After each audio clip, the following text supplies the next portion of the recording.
Eh bien bonjour à tous mes amis et bienvenue dans cette nouvelle vidéo. Je suis heureux de vous retrouver aujourd'hui pour une vidéo qui normalement doit vous faire plaisir. On va parler un petit peu préparation moteur, bicylindre, etc. Donc voilà, on se remet sur le bicylindre du Starbé, hein, c'est comme ça qu'on l'avait appelé, parce que bon, c'est le projet qui est un petit peu fou.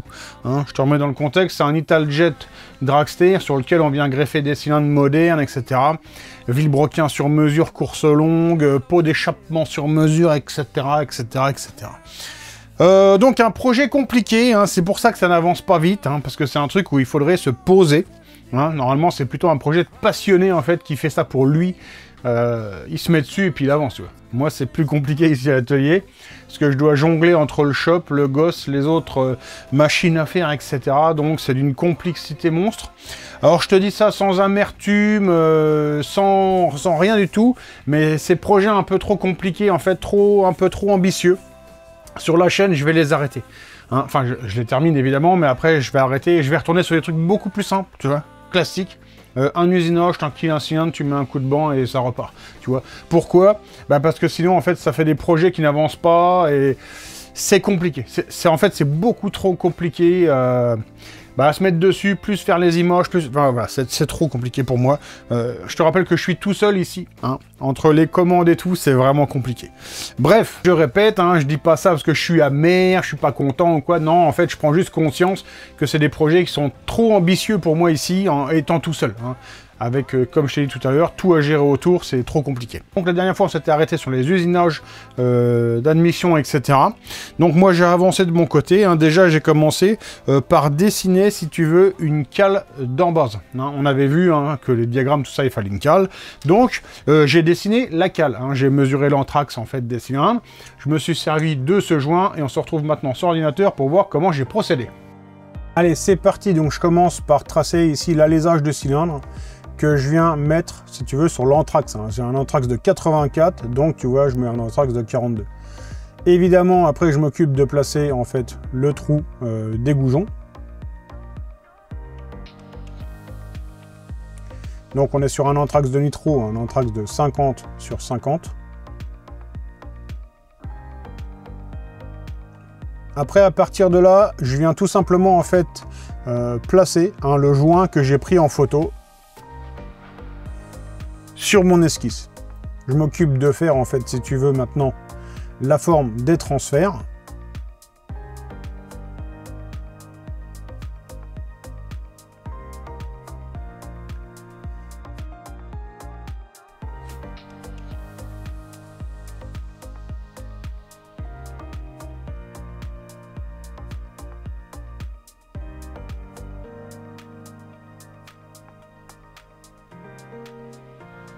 Et maintenant, la forme extérieure, en fait, de la cale. À présent, j'ai plus qu'à extruder, en fait, sur mon esquisse pour avoir la forme de ma cale d'embase. J'extrude pour la forme des transferts. Et pour une symétrie parfaite, ce que je fais en général, c'est que je coupe ma pièce en deux.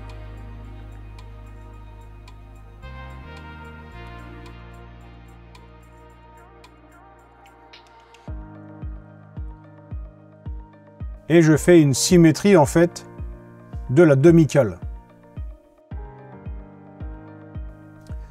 Alors à présent, j'ai plus qu'à faire une nouvelle symétrie par rapport à l'origine de mon dessin et de venir finaliser en fait ma cale d'embase. Donc tu le vois ici, hein, l'impression 3D prend tout son sens. Hein. Je t'en avais déjà parlé sur la chaîne avant. Hein. La chaîne avait, il y a quelques années maintenant, on avait embrayé sur l'impression 3D et c'est un sujet qui ne vous avait pas passionné. Pourtant, tu le vois, c'est quelque chose qui peut t'aider énormément hein, quand tu veux faire du prototypage, etc. Quand tu veux vérifier la cote des pièces, t'assembler que ça monte, etc. C'est pour ça que moi j'avais embrayé hein, sur le sujet. Et bon, j'ai vu que c'était, ça ne vous avait pas plu, donc j'avais laissé tomber l'affaire. Alors une fois la cale d'embase effectuée, hein, je me suis penché sur la cale d'admission. Donc c'est une cale que, encore une fois, j'ai dessinée en 3D. Et ce coup-ci, pour moi, problème, c'est que je ne voyais pas de cohérence, en fait, si tu veux, dans le perçage de l'admission, etc. Donc je suis parti, en fait, le client m'avait filé cette pièce, tu vois, ça c'est une pipe d'admission d'origine qui avait été tronçonnée. Hein. Donc j'ai photographié ou scanné, je sais plus comment j'ai fait, hein, ça, et je l'ai balancé dans le PC, et après, on se retrouve dans le PC pour voir comment j'ai fait. Le problème, c'est que comme je te le disais, j'ai pas trouvé une cohérence dans le dessin, donc je vais dessiner sur la photo en essayant de me rapprocher au plus possible des côtes de la pièce.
Alors maintenant, pour moi, l'opération, ça va être de dessiner, en fait, si tu veux, la forme de la pipe d'admission 360 Poligny pour pouvoir venir la superposer, en fait, sur ma cale d'admission.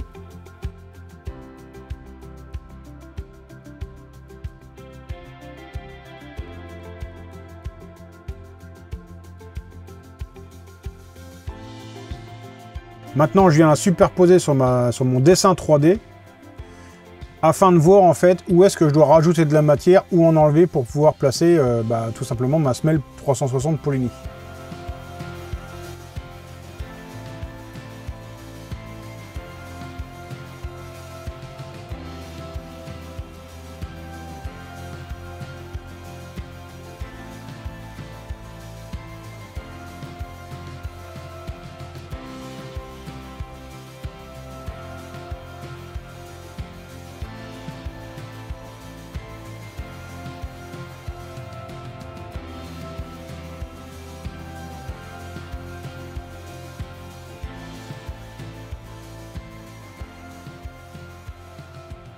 Donc voilà, de cette pièce, je suis arrivé à cette pièce, hein, la première version, hein, où il fallait que je fasse passer le clapet. Donc là, il faudra que je fasse des lamages à l'intérieur, hein, pour que ça passe vraiment correctement. Bon, pour des raisons techniques, en fait, là, à la découpe laser, ils n'ont pas pu... Bon, ils ont réussi à me faire ces trous-là, donc là, c'est impeccable. J'aurai juste à mettre les têtes fraisées. Hein. Par contre, ils n'ont pas pu, ici, s'occuper de cela. Pourquoi, si tu veux? Parce que le trou est trop près, en fait, de l'extérieur. Hein, ça veut dire que eux, avec le laser, s'ils passent là, en fait, ça chauffe tellement qu'il risque, en fait, que tout fonde, tu vois. Et donc, ça te fait...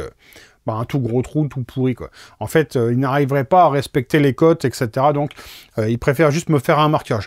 Bon, ce marquage-là, je me suis dit, c'est quand même pas simple pour aller percer. Donc, au départ, je me suis dit, je vais mettre une admission dessus, hein, que je vais juste centrer correctement, mettre un serre-joint et contre-percer. Simplement, bon, je me suis rendu compte que c'était assez compliqué de bien se centrer, etc. Donc, j'ai fait une cale de contre-perçage. Hein, je te montre ça. Bien s'insérer à l'intérieur d'une pipe 360 Poligny, tu vois. C'est manchonné dedans en force. Et ça vient s'emboîter ici dans la semelle d'admission. Et là maintenant il n'y a plus de jeu. Et là pour contrepercer, ça sera vraiment super simple, quoi. Hein, perceuse à colonne et tac tac tac, c'est parti. Ah tu vois, l'impression 3D ça sert. Hein. Donc ici tu l'auras compris, ma première cale d'admission, hein, qui était bonne au niveau des perçages, mais là bon ça n'allait pas pour le clapet. Donc là c'est exactement la même, hein. Bon je l'ai refait, j'en ai refait une, mais parce que là, ça va vite à faire. Hein. Sur le logiciel de dessin, tac, tu fais ton lamage pour vérifier que ça se monte impeccable. Donc les vis tête fraisée, tu vois, j'ai acheté des vis spéciales, des vis Torx, parce que la vis Torx c'est celle qui a l'empreinte la plus petite par rapport à la collerette, tu vois ce que je veux te dire? Parce que moi ici le joint va passer sur la vis. Donc le but en fait ça va être en fait de venir fraiser dans ma cale, évidemment, et que la tête de vis arrive le plus à plat possible. Alors, pas que ça fasse une bosse, pas que ça fasse un trou. Bon, à choisir, vaut mieux que ça fasse légèrement une cuvette. Mais tu m'as compris, quoi. Parce que le joint va venir se poser dessus. Hein, le joint vient se poser dessus. Ici, évidemment, M6, hein, pour pouvoir fixer la pipe d'admission Poligny. Qui sera fixée comme ça, en fait. Hein, donc là, le but, en fait, c'est que le clapet, tu le vois, il a une forme rectangle.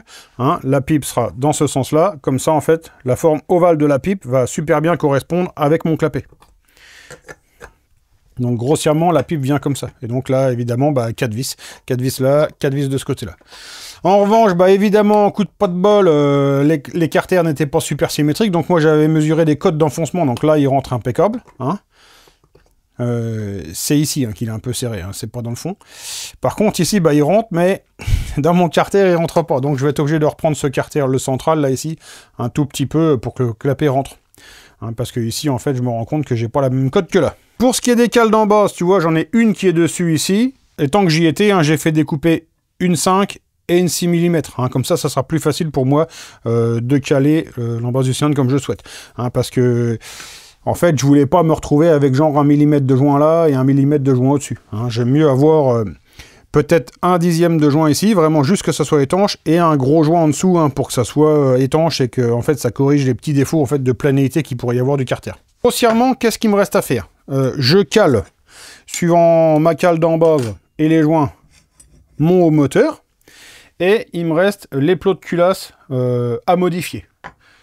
Une fois ça fait, en fait, il me reste uniquement l'admission à reprendre ici à l'intérieur, faire le fraisage de ma cale, les perçages, un coup de tarot. Et après, problème pour nous, en fait, c'est de faire des trous de lubrification. Hein, d'origine, ça passait dans les carters, mais ça venait par des canaux dans l'admission. Hein, des canaux qui se trouvent ici, tu vois, tu en as un peu partout. En fait, ça, c'était des canaux qui allaient lubrifier les roulements de vilebrequin. Donc moi, était prévu en fait qu'on reperce hein, par la pente de transfert. Simplement, tu vois, à l'extérieur, la place n'est pas faite. Donc, on va procéder d'une autre manière. Hein, je vais essayer de faire 2 canaux en fait dans le carter, mais ça, tu le verras tout à l'heure. Chose à laquelle on n'a pas pensé, c'est les joints d'en base qu'il va falloir couper. Donc là, je les ai coupés.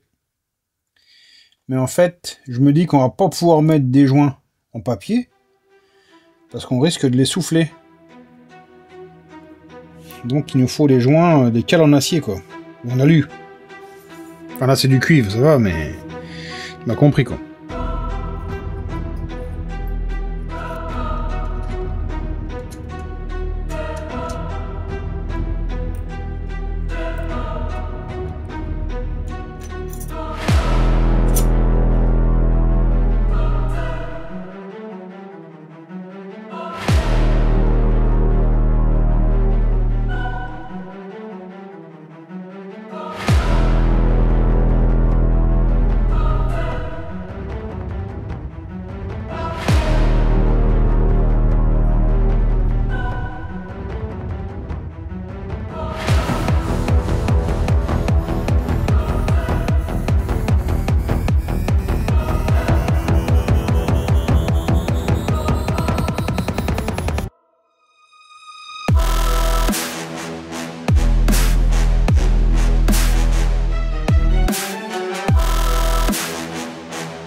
micro? Il est où mon micro?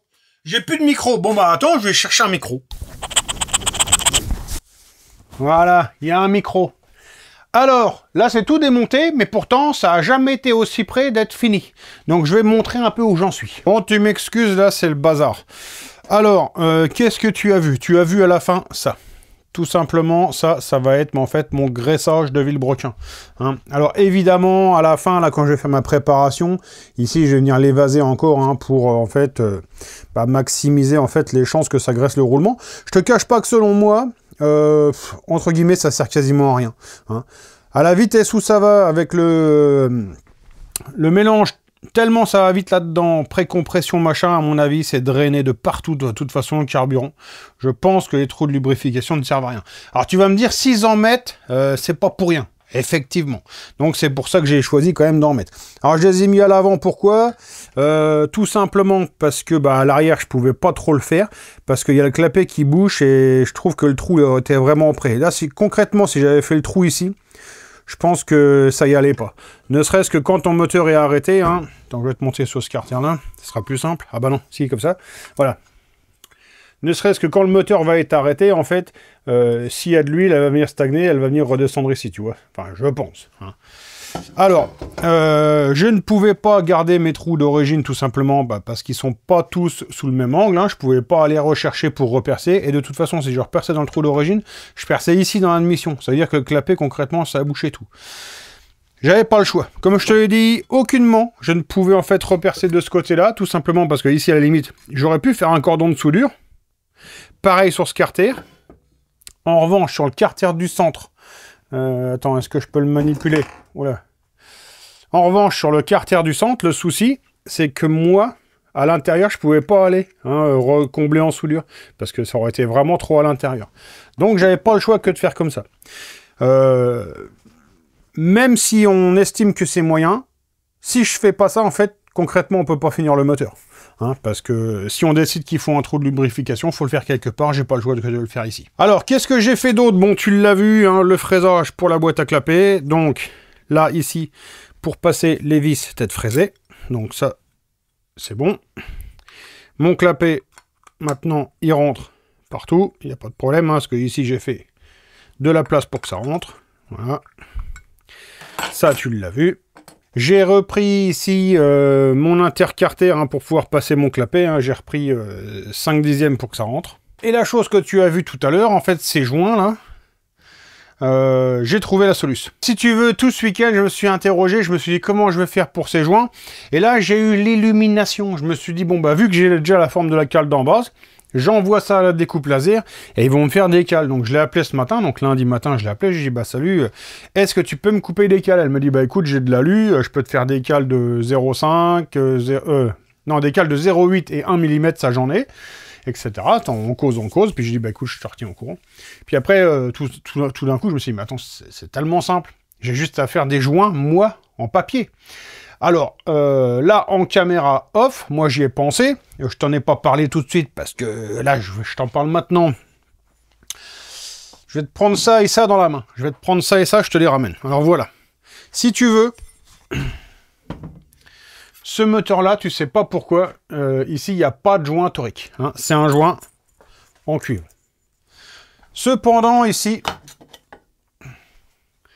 Le couvre-culasse taillé masse, il a été prévu pour tourner. La cale d'enfoncement a été faite pour que quand ça soit en sandwich, tout soit serré. Alors, pendant ma prise de diagramme et tout ça, tu le sais, il faut faire des compromis. Donc, je fais un compromis.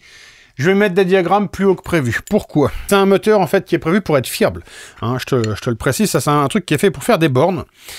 Donc pour moi, il est impensable en fait de perdre tous les bénéfices en fait d'une culasse à plot rentrant. Premier bénéfice d'une culasse à plot rentrant, c'est qu'en fait la combustion se fait entre la bande de squelch et le nicasile, tu comprends? Ça va pas pousser le joint. Donc le but pour moi aujourd'hui, ça va être d'usiner le moins possible en fait la bande de squelch. Donc ça paraît un peu con, mais je vais me caler le cylindre un peu plus haut, de manière à ce que je puisse tout simplement taper le moins possible dans la bande. Alors ça se trouve, il va arriver à 198, 134. C'est pas très grave en fait. Je mettrai un pot qui sera un peu plus long. Hein. Les pots qui sont prévus, c'est des pots sur mesure. Donc les pots, on va les faire un peu plus longs. Et en fait, le pot long, en fait, va nous remettre du couple, hein, qu'on va perdre, en fait, avec des diagrammes plus hauts. Hein. Les diagrammes plus hauts vont certainement nous amener beaucoup de puissance, mais on va recombler un petit peu le couple avec le pot. Je te précise aussi que de toute façon, je ne voulais pas un couple trop fort, hein, sur ce moteur, parce qu'il faut que ça passe dans la variation, etc. Pour faire ces joints-là, tout simplement, j'ai commandé des feuilles de joint, j'ai commandé du 0,5, du 0,8 et du 1 mm, et vu que j'ai moi ici déjà les cales, que ce soit d'embase, d'admission, etc. J'ai les dessins, donc ça va pas être compliqué pour moi de les découper moi-même, tout simplement, avec mon plotter de découpe d'autocollant. Et donc, voilà, tout va pouvoir s'emmachiner impeccable. Et ma petite crainte du joint, en fait, d'embase, hein, qui aurait pu se souffler s'il était en papier, et vu que là, il va être pris entre les deux cylindres, il pourra pas bouger. Et ça va être vraiment impeccable. Je suis vraiment... C'était tout con, et je sais pas pourquoi j'y ai pas pensé plus tôt. Donc ça m'arrange bien. Je pensais qu'on ferait un dernier épisode aujourd'hui sur le moteur, mais tout simplement, là, l'épisode, il s'éternise déjà. Donc là, ce que je te propose, c'est qu'aujourd'hui, on s'arrête ici. Moi, demain, je vais m'attaquer, en fait, à la prépa, alignement du carter, du cylindre, du machin et tout, pour que ce soit tout beau. J'aurai peut-être mes joints demain ou pas, et après, on verra bien comment ça se goupille, comment ça tombe, etc. Donc, si mon contenu te plaît, hein, que mes vidéos te sont agréables, n'hésite pas à t'abonner, ça fait toujours plaisir, hein. On va quand même claquer les 135 000, là, on est à 134 800, je sais pas combien, donc. Merci à tous d'avoir suivi, je vous souhaite de passer une bonne fin de journée, une bonne soirée, on se retrouve très bientôt pour une prochaine vidéo. Ciao, bye!